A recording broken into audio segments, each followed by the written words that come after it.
परेशान होने की कोई जरूरत नहीं। अल्लाह का शुक्र है कि हम सेहतमंद हैं, हमारे पास अपना घर मौजूद है। हाँ, बात सुने हुरिया साहिबा, 2 बच्चे मैं पैदा कर चुकी हूँ।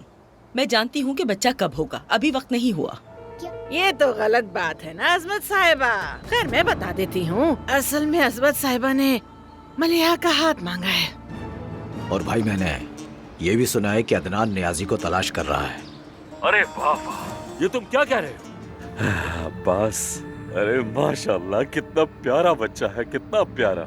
अब्बास साहब, खुदा के लिए चले जाएं, हमें मजबूर न करें, जाएं। तुम चंद दिन पहले तक मेरे लिए ही काम कर रहे थे और मुझे ही बाहर निकालने की धमकी दे रहे हो। क्या तुम्हें लगता है कि बच्चे की पैदाइश पर अब्बास साहब को माफ कर दिया जाएगा और वो घर वापस आ जाएंगे? मुझे तो नहीं लगता। तुमने इस हाल में बचाया है ना, देखना मैं भी तुम्हें खुश नहीं रहने दूंगा। ज़मरुद, अब्बास आजकल गुस्से में है, तुम जानती हो, वो बहुत खतरनाक है। अकेली मत जाओ। वाह माशाल्लाह माशाल्लाह, सब तो यहाँ पे हैं, क्या बात है। क्या तुम मुझसे जबरदस्ती साइन करवाओगे? दानिया, अगर तुम ये शराइत कबूल नहीं करोगी तो मैं तुम पर प्रोटोकॉल थोप दूंगा, फिर तुम अपनी बेटी को नहीं देख सकोगी।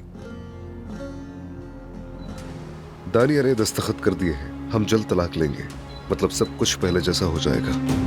और बच्ची का क्या? क्या बच्ची पे इस तलाक का कोई असर नहीं पड़ेगा? काश कि आप अब्बास को अस्पताल बुलाते वक्त भी इतना ख्याल रखती। देखिए, ये दस्तखत तो सिर्फ स्याही की चंद लकीरें हैं, आप तो बेकार में डर रही हैं। देखिए अदनान बाबा, मैंने आपको बताया था ना, ये प्लेटो की तरह होता है। ये बहुत खूबसूरत है।